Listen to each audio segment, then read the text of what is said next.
الحمد لله وكفى وسلام على حبيبه المصطفى أما بعد فأعوذ بالله من الشيطان الرجيم بسم الله الرحمن الرحيم وذكر فإن الذكرى تنفع المؤمنين صدق الله مولانا العظیم۔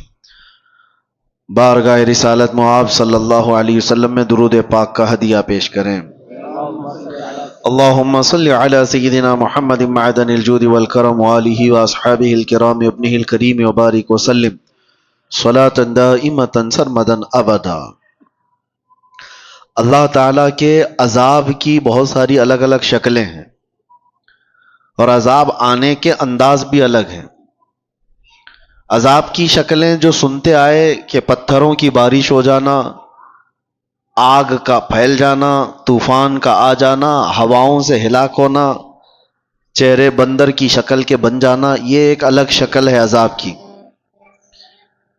بعض صورتیں عذاب کی شکل میں اور الگ ہوتی ہیں، جیسے بھوک مری کا عام ہو جانا اللہ کا عذاب ہے، بیماریاں پھیل جانا، اور اس میں سے ایک الگ شکل یہ ہے کہ برکتوں کو اٹھ جانا، چہروں کی رونق کو ختم کر دیا جانا، روحانیت سلب کر لیا جانا، یہ بھی اللہ کے عذاب کی ایک شکل ہے۔ آنے کے جو انداز ہیں، عذاب دو قسم سے آتا ہے، کبھی انڈیویجول تنہا کوئی آدمی عذاب میں مبتلا ہو جائے، اور کبھی اجتماعی عذاب، پوری قوم عذاب میں مبتلا ہو جائے۔ دو طریقے ہیں، عذاب کی شکلیں بھی میں نے بتائی، اور عذاب کے آنے کے انداز دو قسم کے ہیں۔ مخصوص لوگ عذاب میں مبتلا ہو جائیں یہ بھی ہو سکتا ہے، اور کبھی اجتماعی طور پر بڑی جماعت عذاب میں مبتلا ہو جائے یہ بھی ہو سکتا ہے۔ مخصوص لوگ جو عذاب میں مبتلا ہوتے ہیں ان کے اپنے افعال ہو سکتے ہیں، لیکن اجتماعی عذاب جلدی نہیں آتا۔ اجتماعی عذاب اللہ تبارک و تعالیٰ کا فوراً اس طرح سے نہیں آتا۔ اس کی وجوہات جو بیان کی گئی ہیں کہ اجتماعی عذاب کبھی آتا ہے کسی قوم پر تو اس کے کارن کیا ہیں، اس کے ریزنز کیا ہیں۔ تین چیزیں بتائی گئی ہیں محدثین نے اور شارحین نے۔ پوری قوم عذاب میں مبتلا ہو جاتی ہے تو تین اسباب اس کے بڑے ہیں، بڑے کارن۔ پہلا سبب مستدرک للحاکم حدیث پاک کہ اگر قوم کے اندر سود خوری بڑھ جائے، دوسرا کارن، دوسرا سبب اگر زنا پھیل جائے، تیسرا سبب زکوٰۃ سے لوگ دور بھاگنے لگ جائیں، زکوٰۃ کی ادائیگی میں کوتاہی کریں، تو فرمایا گیا یہ تین اسباب ایسے ہیں جس سے اللہ تعالیٰ کا اجتماعی عذاب قوم پر آتا ہے، اجتماعی عذاب کے وہ لوگ شکار ہو جاتے ہیں۔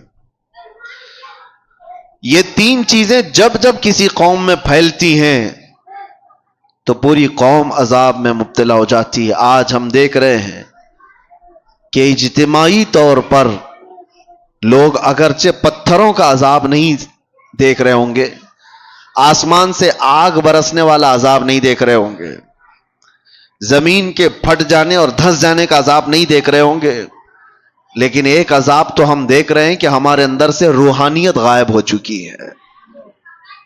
یہ عذاب تو ہے۔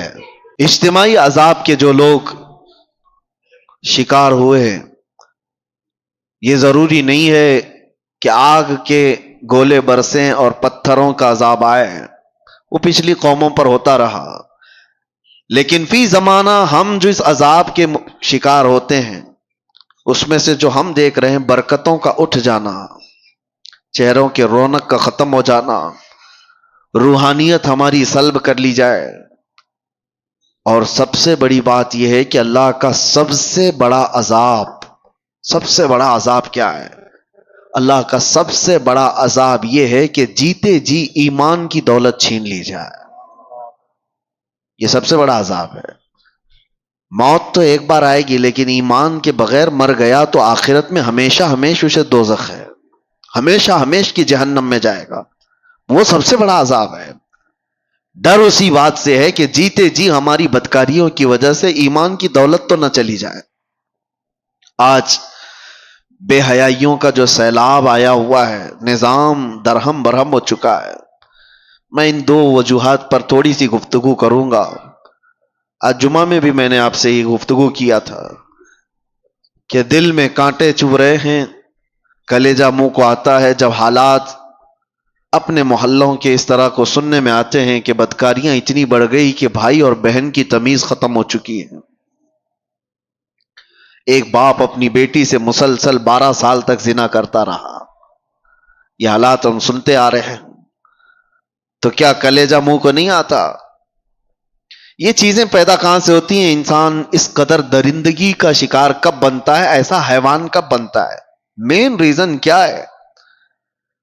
انسان کے سود خوری کے سلسلے میں بعد میں عرض کرتا ہوں، لیکن بے حیائی جو ہے، بدکاریاں، آپ نے کبھی محسوس نہیں کیا ہوگا کہ کتا اپنی مادہ کے ساتھ اگر جوڑا کھاتا ہے تو آپ کبھی اس کا رشتہ تھوڑی نہ پوچھتے ہیں کہ یہ بہن کے ساتھ ہے کہ ماں کے ساتھ ہے. ان کے ہاں کوئی نظام نہیں ہے. جب جانور بڑے ہو جاتے ہیں تو ماں اور بچوں کا بھی فرق ختم ہو جاتا ہے. لیکن کیا وہی چیز انسانوں میں آپ برداشت کر پائیں گے؟ اپنے معاشرے میں، اپنے محلوں میں، اپنے گھروں میں، اپنے خاندانوں میں یہ چیز برداشت کر سکتے ہیں؟ عقل سلیم کبھی برداشت نہیں کرے گی.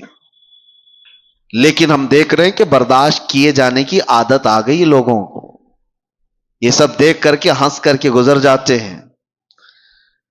اب تو بڑے بڑے حادثات پر آپ صرف اور صرف ایک سٹیٹس دن بھر لگائیں گے، اس کے بعد ہو گیا.